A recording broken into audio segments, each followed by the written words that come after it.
Heavy snowfall has continued to affect the nation throughout the day, particularly in the capital, causing traffic disruption and power outages. President Yoon hosts Ukraine's special delegation at his office. Eyes are on discussions over a weapons provision to Ukraine amid North Korea's involvement in the war. A ceasefire deal between Israel and the Lebanese militant group Hezbollah has been signed and began on Wednesday after more than a year of conflict. It's November 27th, 8 p.m. in Seoul. This is Newscenter. Thank you for joining us. I'm Yoon Jong-min. We begin with the record snowfall in November. This caused a major disruption today for many, including commuters and drivers. Park Go-nu reports. The first snow of the season fell heavy. On Wednesday, the Seoul Meteorological Observatory said the heaviest snow accumulation of the day reached nearly 20 centimeters during the daytime. That's the heaviest snow recorded on any day in November since 1907, when such observations were first made. The previous record was 12.4 centimeters in November 1972. One expert explains why this happened. Cold air passing over the West Sea created snow clouds due to the sea-air temperature difference. The sea surface temperature was 2 to 3 degrees Celsius higher, intensifying the snow clouds. And along with the expanding Siberian high-pressure system, this time the snow clouds followed the westerly winds into the capital region unexpectedly. Here in Seoul, heavy snow that began last night is still falling this afternoon, and I'm currently standing in the middle of it. The roads are quite slippery and people are walking extra carefully to avoid slipping on sidewalks. It's hard to believe how much snow has fallen. There's so much that the ground is soaked and it's still coming down heavily, making it difficult to walk around. The morning commute was especially crowded with traffic at a standstill in many areas. It's snowing so heavily that I couldn't see in front of me. Though it's the first snowfall of the season, which is exciting. Many commuters would have been flustered by the heavy traffic during rush hour. Other areas in the country, such as Gangwon-do province, also saw a lot of snow, leading to accidents, including a car crash on the Seoul-Yangyang Expressway that resulted in 1 person dead and 6 injured. Scores of flights departing from domestic airports were also delayed or cancelled. Due to the heavy snow, the Interior Ministry activated Level 2 of the Central Disaster and Safety Countermeasures Headquarters response posture and strengthened related measures. It also raised the heavy snow warning to alert. President Yoon ordered related authorities to mobilize all snow removal personnel and equipment to prevent accidents and traffic congestion. He also ordered an increase in public transportation during peak hours. And the Korea Meteorological Administration predicted the heavy snow will continue across the country until Thursday morning. Park Go-nu, Arirang News. Today, President Yoon hosted a Ukrainian delegation led by its defense minister to discuss effective cooperation against the illegal military cooperation between Russia and North Korea on the war front. Our Kim Do-yeon has the details. As announced, President Yoon met with Ukraine's special delegation led by its defense minister Rustem Umerov as the two sides discussed response measures and shared intelligence regarding North Korea's deployment of troops for Russia. On Wednesday, according to a statement from the top office, the two sides agreed to keep deepening cooperation against Moscow and Pyongyang.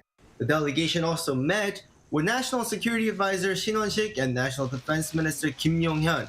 The sending of the delegation was announced late last month following South Korea's intelligence agency revealing North Korea's deployment of troops. And as North Korea's involvement in the war has further exposed threats for South Korea as Moscow and Pyongyang's deepening military cooperation directly affects the Korean peninsula as well, South Korea will start reviewing whether to provide defensive weapons first and respond in phases as things unfold. So far, South Korea has only provided non-lethal equipment such as bulletproof vests, but recently said it will classify weapons into either defensive or offensive. While Seoul and Kyiv deepen their relationship, the re-election of former US President Donald Trump creates a new atmosphere as Trump has said he's looking to end the war in Ukraine as early as within 24 hours of taking office next year. However, the statement eased these concerns, saying the Biden administration and President-elect Trump's team are responding as, quote, one team to the Ukraine crisis. They pledged to maintain close communication and coordination. Kim Do-yeon, Arirang News. Turning to the war in Ukraine, Russia has launched its largest ever drone attack on Ukraine, causing substantial damage. Moscow also vows retaliation after Ukraine hit Russia with American missiles twice last week. Cha Yoon-kyung has more.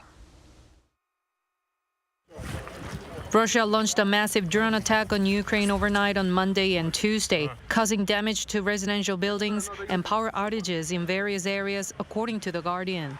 Russia flew 188 drones, mostly in parts of western Ukraine, against various targets.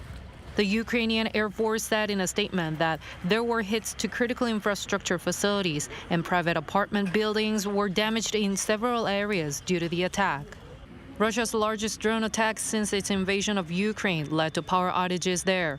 The governor of Western Ternopil, Vyacheslav Nehoda, said that about 70% of the region was without power, adding that significant damage to facilities will have an impact on power supplies to the entire region for a long time. Several buildings were also damaged around Kyiv, but there were no casualties reported. It has been reported that the Ukrainian Air Force shot down 76 of the drones. While Russia has vowed retaliatory actions for Ukrainian strikes on military targets inside Russia using U.S. long-range missiles, its forces are pushing hard along the front line in the east of Ukraine. Ukraine hit Russia with U.S.-made ATACMS twice over the last 3 days, both targeting Russian forces' positions in the Kursk region. In the second attack on Monday, 1 missile out of 8 reached its target, wounding 2 soldiers, the Russian Defense Ministry said in a statement.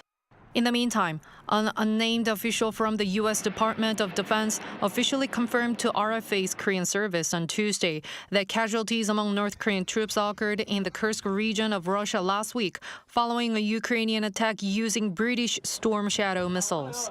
Cha Yoon-kyung, Arirang News. In the Middle East, a truce has taken effect to halt the fighting between Israel and Hezbollah. Choi Soo-hyung has the latest. A deadly cross-border conflict between Israel and the Lebanon-based Hezbollah has now entered a 60-day ceasefire.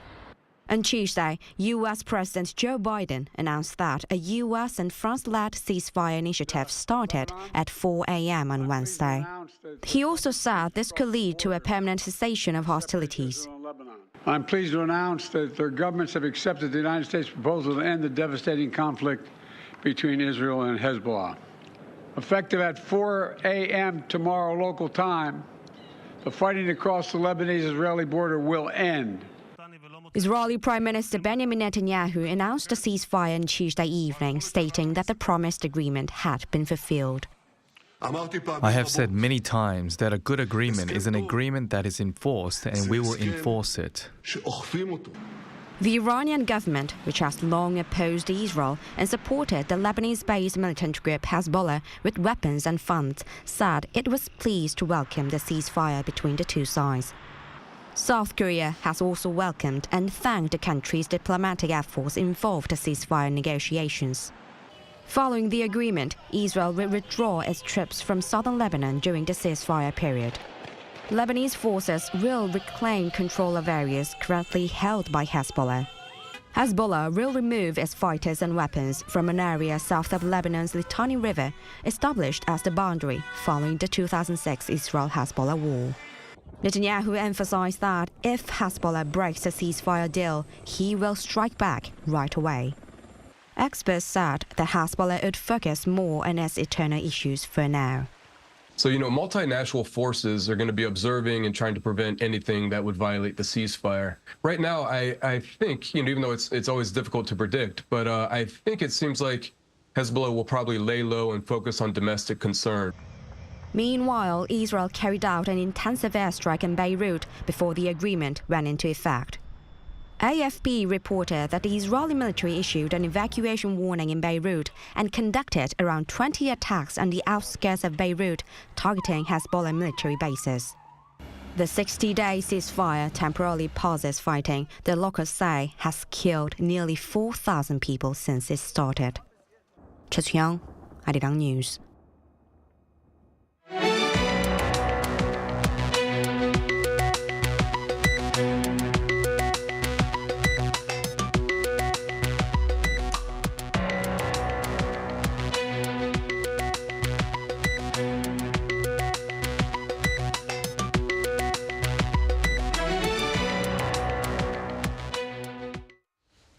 U.S. President-elect Donald Trump is reportedly weighing his options of resuming dialogue with North Korea's Kim Jong-un.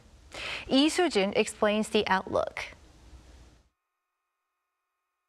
U.S. President-elect Donald Trump's team is considering re-engaging with North Korean leader Kim Jong-un, which may lead to a diplomatic and political shift on the Korean peninsula. Reuters reported on Tuesday local time that two people familiar with the matter said that Trump's team is weighing the possibility of direct talks with Kim in the hope of lowering the risk of armed conflict. This comes as Trump appointed Alex Wong, who played a key role in his Singapore and Hanoi summits with Kim, as Deputy National Security Advisor, heightening speculation about a renewed interest in pursuing dialogue with North Korea. Trump met with the North Korean leader a total of 3 times during his first term, at the summit in Singapore in 2018, Hanoi in February 2019, and then a third impromptu meeting at the DMZ a couple months later on June 2019. The U.S. president-elect also hinted at his interest in talks between the U.S. and North Korea in his speech at the Republican National Convention in July, saying that he will get along with Kim if he takes office again. But there are still major hurdles to overcome before a U.S.-North Korea summit takes place. It's unclear whether North Korea would be willing to re-engage with Trump after 4 years of no direct dialogue between the North and the Biden administration, with Kim instead focusing on advancing North Korea's missile capabilities and relations with Russia. There are also more pressing foreign matters such as the war in Ukraine and the Middle East, as well as domestic issues that Trump has vowed to address from his first day in office. But with his team considering talks with North Korea during the transition period, a summit with Kim may be sought soon after the inauguration on January 20. If such a summit takes place, it will be crucial for South Korea to be included in order for security interests in the region to not be undermined, especially in regards to denuclearization. Lee Soo-jin, Arirang News. The Marine Corps conducted a live fire drill today near Pyongyang Island. South Korea's Northwest Islands Defense Command confirmed that over 200 rounds were fired from K-9 self-propelled howitzers during Wednesday's exercise. The military emphasized that this fourth quarter drill was routine, defensive, and part of an annual schedule to maintain readiness and enhance firepower. This marks the fourth such drill near the Northwestern Islands this year, reflecting South Korea's commitment to consistent defense measures along its maritime borders. U.S. President-elect Trump continues to fill out his team, this time announcing picks for the next trade representative for his tariff plans, as well as the head of the National Economic Council. Yoon has the details. Donald Trump has named Jamieson Greer, a trade lawyer and former Trump official, as his pick to serve as the next U.S. trade representative, a critical role that will help shape the new administration's tariff plans. Greer serves as the chief of staff to Robert Lighthizer, who was the country's trade representative during Trump's first term, and helped lead tariff hikes on goods from China. If confirmed, Greer would be responsible for directly negotiating with foreign governments on trade deals and disputes. The announcement comes a day after Trump pledged to impose a 25% tariff on all goods coming from Mexico and Canada on day one of his presidency. He said on social media on Monday that the tariffs would remain in place until the two countries clamp down on drugs, particularly fentanyl, and migrants crossing the border illegally. Separately, he also vowed to impose an additional 10% tariff above any additional tariffs on imports from China, as he pushes forward with his America First policy. During his campaign, he had earlier threatened tariffs of 60% on Chinese goods. Meanwhile, Trump has also tapped Kevin Hassett to lead the White House National Economic Council, a role that helps set the country's domestic and international economic policy. Hassett was Trump's key economic advisor during his first presidency from 2017 to 2019. He's expected to have a role pushing for a renewal of Trump's previous tax cuts, many of which are set to expire at the end of next year. Announcing this, Trump said Hassett will play an important role in helping American families recover from the inflation that was unleashed by the Biden administration, and that together they would renew and improve the 2017 tax cuts. Yoon, Arirang News. And South Korea is bracing for impact from incoming President Donald Trump's potential tariffs on Canadian and Mexican goods. The presidential office on Wednesday held an emergency review of the incoming U.S. administration's economic policies.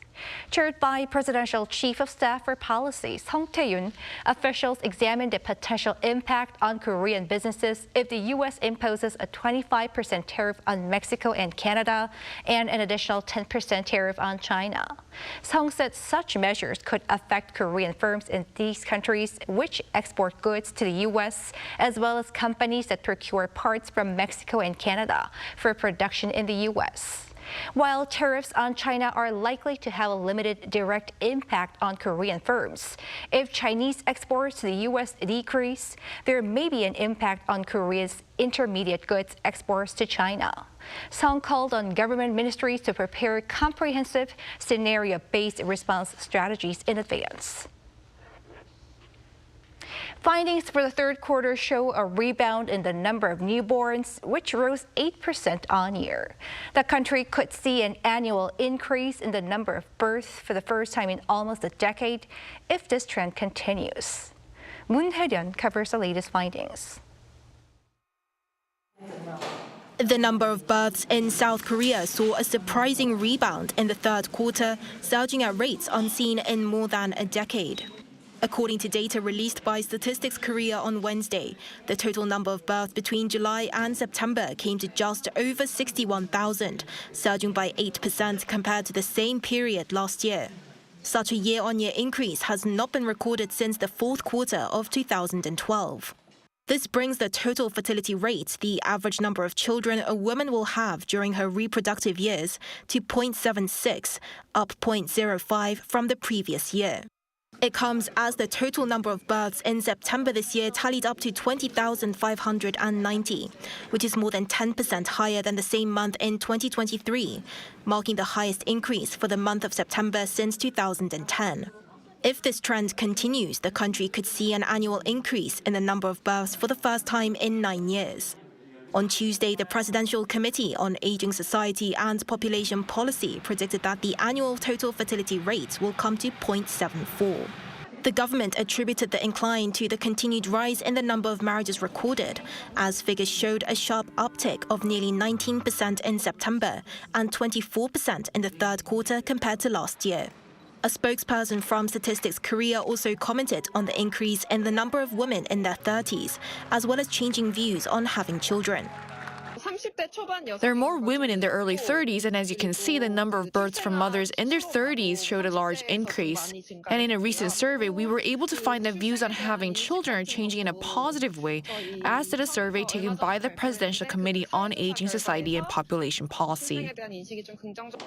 Data shows that the birth rate for women aged between 30 to 34 years old had the sharpest year-on-year increase in the third quarter of this year, rising by 6.6%. Experts also say that it's worth noting that the large increase this year should be viewed as a base effect of a nearly 15% decline in September last year, and that population policies introduced at the start of this year will begin to reflect in the data next year. There were several new policies introduced at the start of the year that could have an effect, targeting newlyweds, the main group that will have children. So if there is to be an effect, it'll start showing slowly next year. Meanwhile, the number of deaths exceeded that of the number of births in the third quarter of this year, meaning that the country's population saw a natural decline of more than 28,000. Moon Hye-ryun, Arirang News. In other news, a concert took place here in South Korea, bringing together artists from both sides of the peninsula to raise greater awareness about the plight of people held against their will in North Korea and about the pain of division. Our culture correspondent Song Yoo-jin has the story.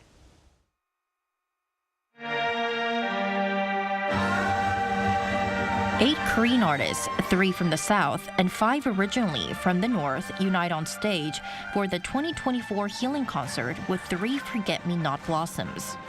Organized by the Ministries of Culture and Unification, the Canadian Embassy in Korea, and the Citizens Alliance for North Korean Human Rights, the event commemorated abductees, detainees, and Korean War prisoners still held in the North, as well as families separated by the war.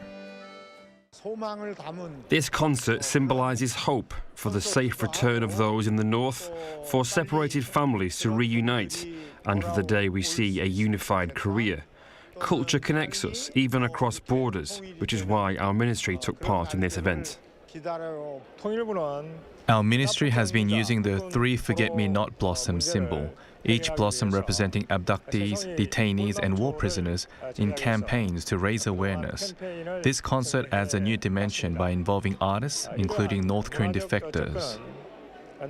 Participating musicians from both sides of the border had a rare chance to sing from the same hymn sheet, performing as one to share a message of hope. I hope my voice brings comfort to the abductees, detainees, and separated families. Hearing about the risks people take to defect to the South is both humbling and heart-wrenching. To be able to perform together with them fills me with deep emotion. Having grown up in North Korea and now living in the South, I know the pain of leaving your home and family behind. I sincerely hope that those in the North who have been separated from their families in the South without even knowing if they're alive can soon be reunited. But this concert isn't just about looking back. It also aimed to shed light on the ongoing humanitarian crisis in the North. For decades, they've been enduring unimaginable human rights violations. We need more events like this to raise awareness and inspire action. I hope these voices of hope and solidarity reach those in the North. We have had an inaugural dialogue between our two countries on North Korean human rights. Music is a universal language, and I can't think of a more appropriate way of speaking to the universality of human rights as we approach International Human Rights Day later in December. It was an evening where music became a powerful voice for harmony, a balm for the wounds of Korea's division, and a beacon of hope for a future where no one is left behind.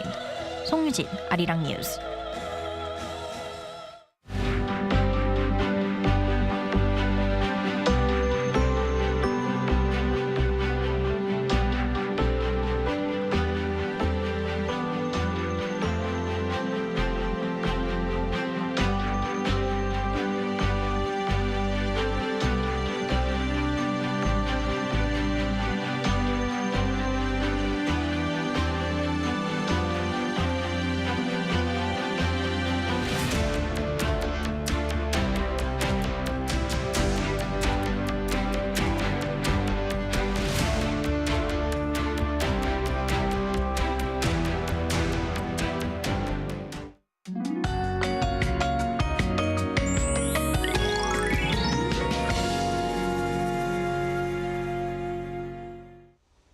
This morning, 16.5 centimeters of snow had accumulated in Seoul, recording the highest snowfall in November in 117 years. With heavy snow advisories and warnings in place, more heavy snow is expected tonight. In particular, central parts and inland areas of southern parts of the country should be prepared. Up to 20 centimeters of snow will fall in the southern parts of Gyeonggi-do province and southwest parts of Gangwon-do province by tomorrow.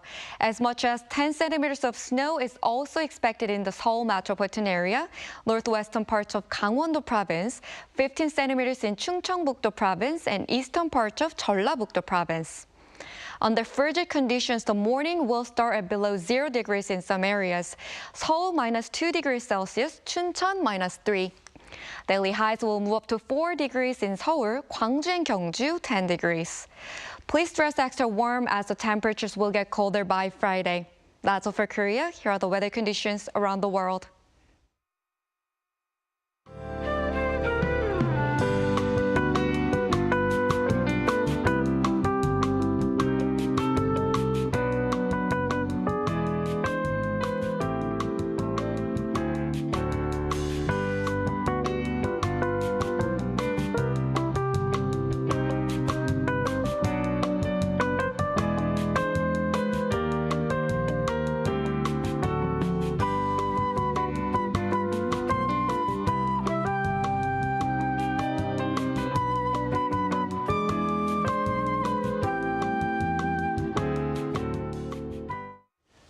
That is Newscenter for tonight. Thank you for watching. A panel session up next.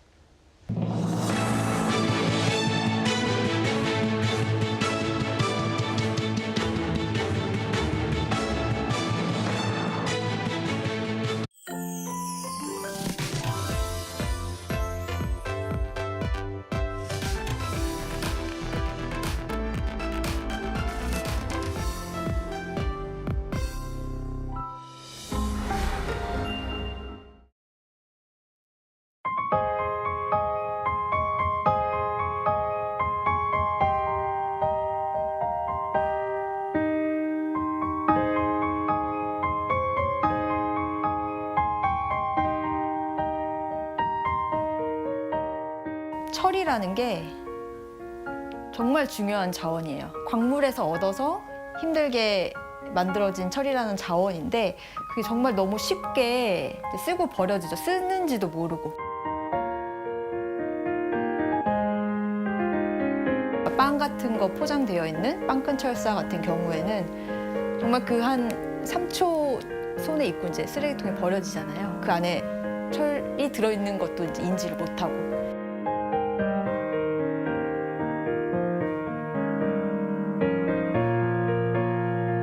저 스스로도 작업하기 전에는 저도 그냥 풀러서 쓰레기통에 버리고 했는데 작업을 하고 나니까 그런 철사들이 정말 많이 모인다는 거를 알게 됐어요.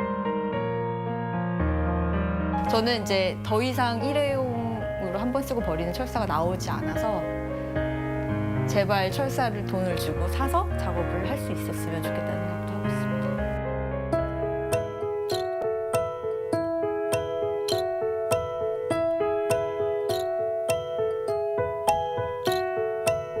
숲과 산과 강이 정말 나를 보호하고 있구나라는 생각을 이 글귀를 읽으면서 생각을 해서 이걸 제가 제일 좋아하는 문장입니다.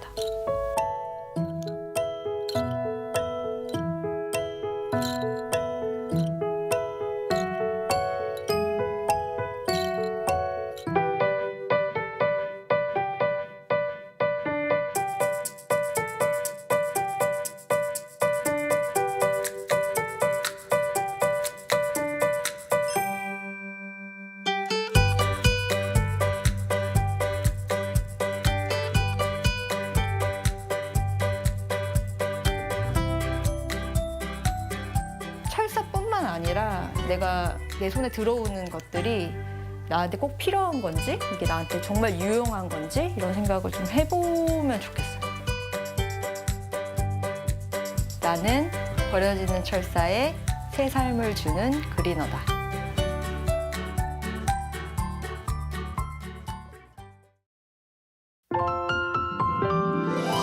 Hi, Chef Ryan here. Today we're going to make a Korean duck roulade.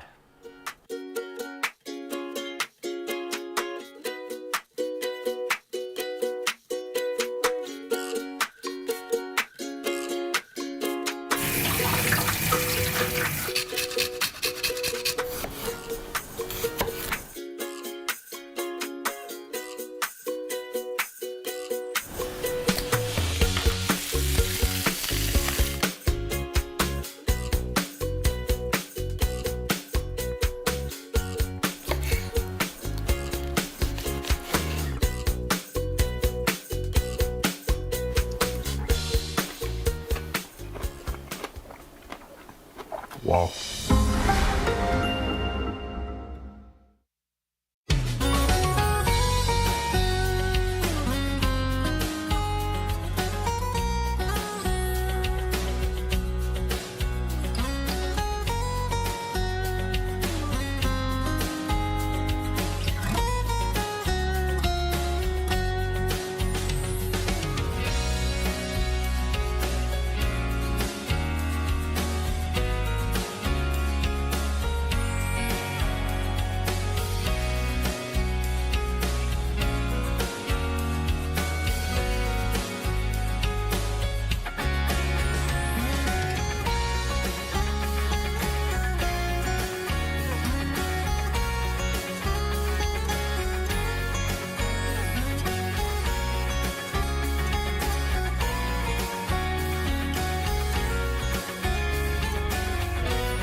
Welcome to Within the Frame, where we bring today's most pressing global issues across the globe. I'm Kim Mo-gyun. President-elect Donald Trump's team is reportedly considering pursuing direct talks with North Korean leader Kim Jong-un in an effort to reduce the risks of an armed conflict. The move would revive the summit diplomacy that marked Trump's first term, including 3 high-profile meetings with Kim, though previous talks failed to produce concrete results on denuclearization. However, some have voiced skepticism about the prospects of a prompt summit under the incoming administration, citing North Korea's significantly advanced nuclear and missile programs, its close alignment with Russia, and more pressing security concerns for the U.S., such as the Russia-Ukraine war. For a deeper analysis of North Korea, we are joined by Dr. Go Myung-hyun, Senior Research Fellow at the Institute for National Security Strategy. Welcome, Dr. Go. Always good to be back. And also joining us is Brian Myers, Professor of International Studies at Dongseol University. Great to have you, Professor. Thank you. So let's start with our key question, Dr. Go. Do you think North Korean leader Kim Jong-un would also be open to talks with Trump? And if so, do you expect it to happen in the near future? Well, I think that Kim Jong-un is definitely open to the idea of holding another summit with Donald Trump because in many ways, North Korea, not just Kim Jong-un, but even before him, North Korea's long-standing objective was to sit across the table from a sitting U.S. president and settle the biggest challenge for North Korea, which is to be recognized as a major regional power in this part of the world through the acknowledgement of North Korea as a nuclear state. And from the North Korean's perspective, only the United States can do this. No other country can. So Kim Jong-un actually reached tantalizingly close to the objective back in 2018 in Singapore, as well as in 2019 in Hanoi. So I think that there's a willingness on the part of Kim Jong-un to take up where both Kim Jong-un and Donald Trump left off back in Hanoi in 2019. But having said that, it doesn't mean that Kim Jong-un is going to reach out to Donald Trump or vice versa and have another summit, say, like in March next year. That's unlikely for now because clearly, as you pointed out in the introduction, North Korea is quite a different country from where it was back in 2018. It's no longer, it's isolated, but not as isolated it was back in 2018. It's a very important ally in the forum of Russia. And also North Korea's nuclear capability is much larger and sophisticated than 6 years ago.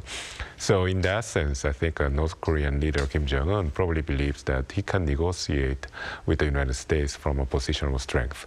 So that means that North Korea is not going to show its cards right away from the get-go. It's going to wait until President-elect Trump is going to come out with a message revealing what kind of objectives or ultimate goal he has in mind once he restarts this dialogue with Kim Jong-un again. So I think North Korea is going to be deliberately waiting for the opportunity. So Kim Jong-un himself said recently that North Korea and the United States had gone as far as they could back in 2019. So I think this is an indication that North Korea is in not a hurry. So I think it's a way to be seen. But then but structurally speaking, it's very likely that the two leaders are going to eventually sit down face to face and try to resolve their differences. But it doesn't mean that it's going to happen right now. Right, so they could be open for discussions, but not in the near future. Now, Professor Myers, so if the Trump administration moves forward with direct talks, then what kind of key policy objectives should the U.S. prioritize in discussions?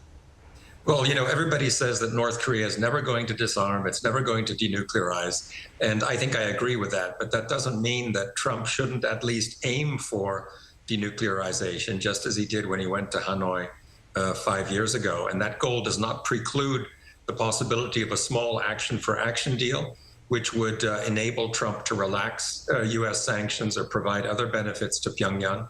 On the other hand, as Dr. Go just said, Kim Jong-un is in a much stronger position now than he was 5 years ago. So I think he's going to wait and see what Trump and Putin agree on.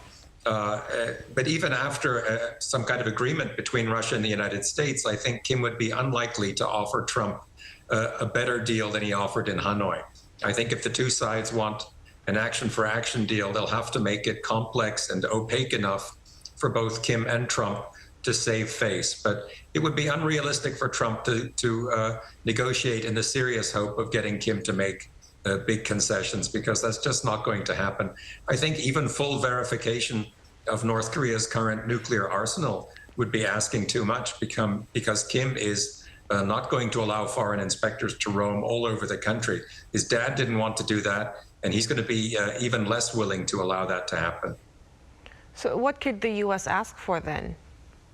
Well, it's going to probably ask for something bigger than the tiny concession that Kim Jong-un offered in 2019, which was, of course, to shut down the Yongbyon nuclear site. I think he's going to probably ask for at least some limited inspections of North Korea. I don't see how he forgoes even doing that. Mm-hmm. Now, President-elect Trump has tapped Alex Wong, who has engaged in working-level nuclear talks with North Korea during his first term as his principal deputy national security advisor.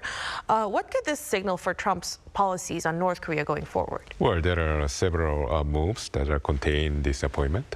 Alex Wong was Deputy Assistant Secretary for Indo-Pacific during the Trump administration, the first Trump administration. So he wasn't completely focused on North Korea only. He was also focused on Chinese issues. And I mean, because the Indo-Pacific region, and especially the U.S. Indo-Pacific strategy, has China in mind principally. So Alex Wong is not just a North Korea specialist or experienced North Korea hand.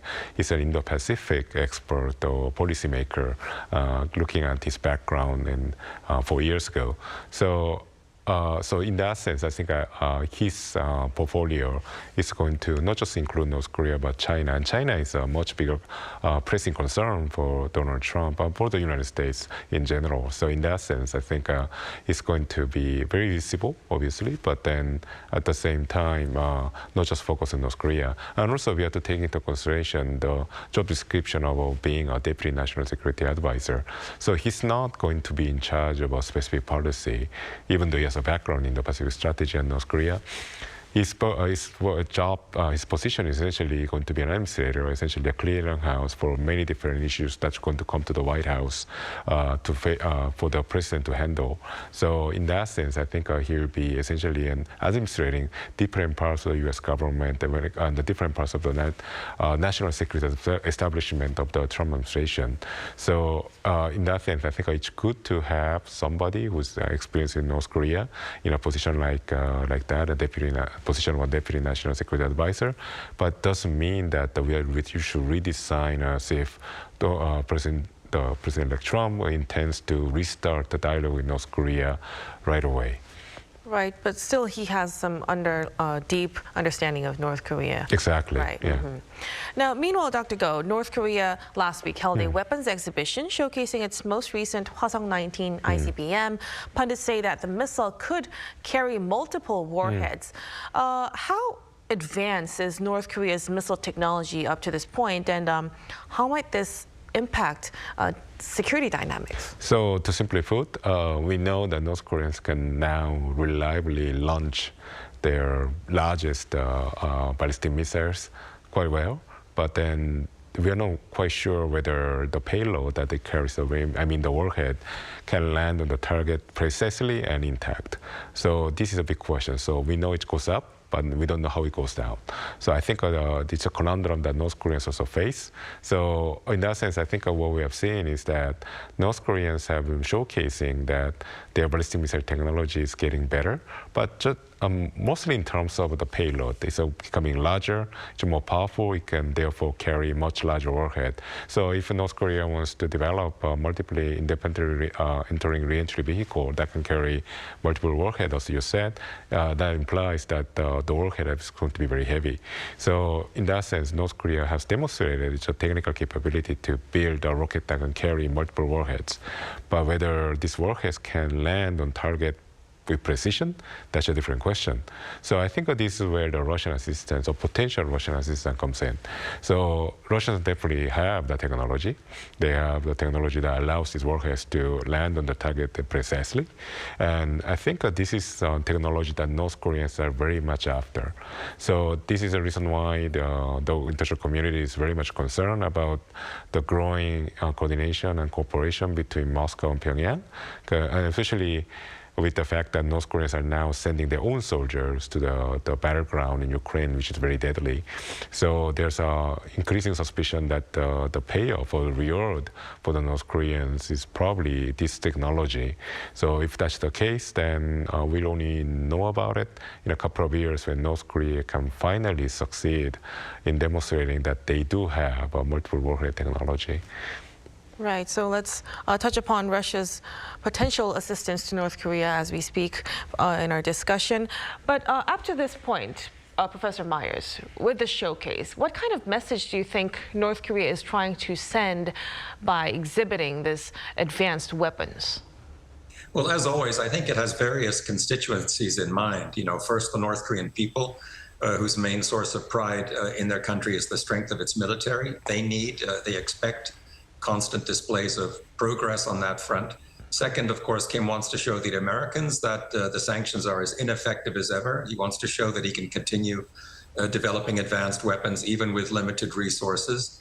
And third, I think he wants to make the South Korean public believe that if they want a different climate on the peninsula, they're going to need to vote for a different kind of president next time. I think the regime's dispatch of troops to Russia has not really helped its standing with any of these three audiences. You know, the North Korean people who've no doubt learned about the dispatch by now are probably thinking that this is not how an autonomous power should behave. The Americans are probably thinking that Kim is desperate for money after all. And I think here South Korean progressives are probably disappointed to see North Korean soldiers serving as cannon fodder for a foreign power. So I think that these showcases of advanced weapons are a way of kind of restoring the country's stature somewhat. Right. Now, speaking of Russia, North Korea and Russia have signed a protocol on enhancing sports exchanges for next year lately. And the North State media said Monday that the two nations have been bolstering cooperation in various fields. Professor, how do you assess the current relationship between North Korea and Russia? Well, it looks like a very healthy relationship to me. The Western media have a tendency to claim that the so-called authoritarian bloc, you know, Russia, China, North Korea, Iran, and so on, is fragile and dysfunctional, that the values of the different member states are just too different for them to really cooperate. But I'm afraid this is wishful thinking. You know, the main unifying value is a fear of American expansionism. And I think that fear is strong enough to transcend the strong differences of ideology and interest, which these countries do indeed manifest. The relationship between Russia and North Korea right now is certainly less fragile than the military cooperation between South Korea and Japan, which I think is likely to end with a change of power here. And that authoritarian solidarity may make it harder for Trump to work out the kind of deal with Kim Jong-un that the Americans want.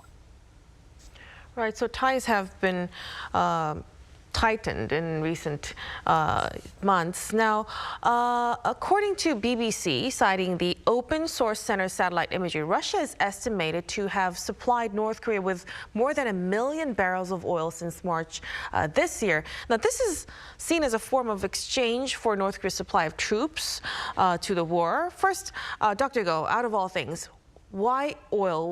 Why is oil such a crucial commodity in exchange? Well, first of all, I have a personal stake in this article because I was quoted there, and also know both the BBC correspondent here, Jim McKenzie, as well as the team at the Open Source Center that carried out this research. So before going into the details of the investigation, what I can say is that oil is a fundamental to the North Korean economy because unlike the perception that people have of North Korea as being basically driven by coal, in fact, it's very much based on petroleum products, gasoline and diesel.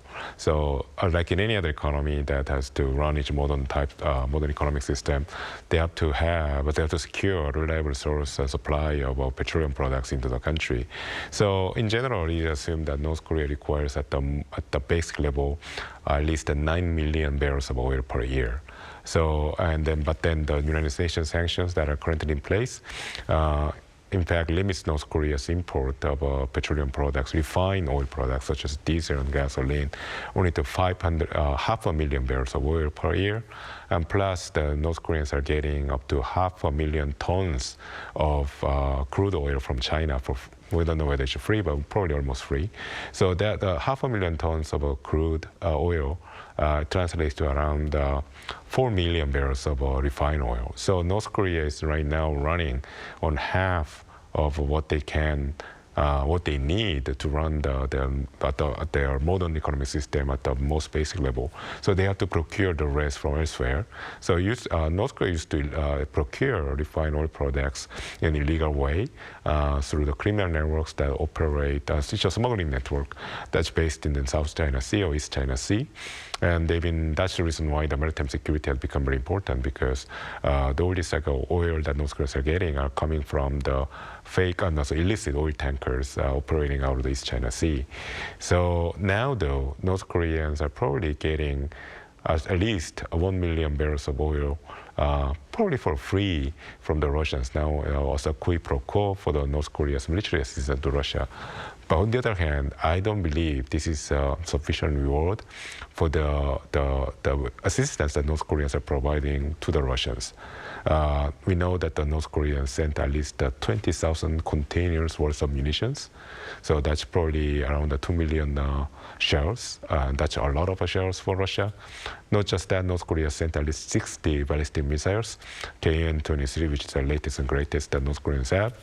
And also North Korea sent howitzers and long-range artillery and rocket systems. So in that sense, I think what North Koreans are getting in return, just in terms of oil, that's not enough. I forgot to mention the 10,000 soldiers that are fighting for the Russians in Ukraine.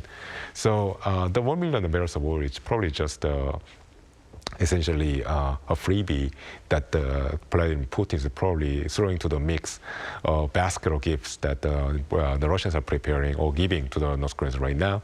So right now, I think the more concern that the experts have outside of North Korea is not about oil that comes from Russia, that's violating the sanctions that are currently in place, but the potential transfer of strategic weapons technology, which is discussed before, such as the re-entry vehicle technology. Right, so we should be concerned about more of these support coming from Russia. Now, as our Dr. Go just mentioned, this is clearly a violation of UNSC sanctions resolutions against North Korea. Professor Myers, how does this complicate efforts to maintain international sanctions, especially with Russia's veto power? Well, the sanctions haven't been working all that well anyway. And of course, it's not just oil here. A very strict sanctions regime is supposedly enforced in Western countries, but we all saw Kim Jong-un's luxury Maybach car last summer. And according to the recent reports coming out of Ukraine, North Korea's ballistic missile, the KN-23, is virtually bursting with foreign components, foreign circuitry from the United States, from the UK, and so on. And of course, with Russia's veto power in the Security Council, to say nothing of China's, additional sanctions are out of the question. I guess America could finally get tough with secondary boycotts, really punishing countries and companies and banks that are violating sanctions. But I don't think Trump really has the will to do that when he appears to want a much less confrontational relationship with both Moscow and Pyongyang. Right. And amid this situation, Dr. Go, then are there ways for the U.S. and its allies to enforce these sanctions more effectively, or is this a system of enforcement fundamentally flawed? Well, it's not fundamentally flawed. It's, in fact, the multilateral sanctions regime that's currently in place. It's actually been sanctioned, actually been approved by the United Nations Security Council. So it's one of the most legitimate multilateral sanctions regime that can exist. But clearly, as Professor Myers has clearly pointed out, efficacy of this current sanction regime is decaying because China and Russia, they are not really playing a team player here in this case. They're really enforcing sanctions as they should, as members of not just the United Nations, but also the permanent members of the Security Council. So the alternative that the international community has put forward is, we have seen this early. The news story came out that 11 countries came together to form the multilateral sanctions monitoring team, which is going to replace the panel of experts that was essentially abolished by the Russian veto earlier this year. So what the intention here is that essentially it's going to be a naming and shaming strategy. So what it means is the international community is going to impose political cost on China and Russia for not enforcing sanctions to the letter. So clearly, it's not as good as China and Russia voluntarily enforcing sanctions. But then, on the other hand, China and Russia, they have a stake in preserving their influence through their position in the international organizations, such as the United Nations. So by pointing out that the China and Russia, they're not living up to their responsibility as a permanent member of the Security Council, that's going to act as a pressure on them. Whether how effective that is going to be, it remains to be seen. But also, as Professor Myers pointed out, there's another effective mechanism, which is a secondary boycott. So the reason why secondary boycott is effective against China and Russia is because, unlike North Korea, which has almost zero presence in the Western economies, China and Russia, they do depend on their trade with Russia. They depend also from investment flows from the West. Russia less so these days because of the ongoing war in Ukraine, but China definitely does. So I think this is it's acting as a leverage on China to assist the like-minded states that are enforcing sanctions against North Korea. So in that sense, I believe the sanction regime is still effective, but clearly there are a lot more work we could be doing to make it better. But it doesn't mean that it's not working. Right, but still efforts need to be done to better watch the situation. Now, these autocratic regimes' cooperation to help one another achieve what they want is very concerning at this point. Professor Myers, what are the chances that Russia provides technology to North Korea to improve spy satellites and ballistic missiles? Well, Putin has been following the American news like everybody else, and he knows that Trump is likely to reach out to North Korea at some point, though probably not before he reaches out to Russia. And Putin knows that during the Cold War, North Korea was never a particularly reliable ally of the Soviet Union. So I don't see Putin handing over any really cutting-edge technology to North Korea until he's sure that Kim is going to stay in Russia's corner. On the other hand, as Dr. Go said, North Korea is doing a lot for Russia right now. And I think Kim is unlikely to be content merely with getting oil and money from Moscow. He's going to demand an infusion of Russian know-how into his satellite and missile program. So I would expect some kind of technology transfer. They are military allies after all. But I don't think Putin is going to give Kim any technology that he would really hate to see end up in Chinese hands, let alone in American hands. All right.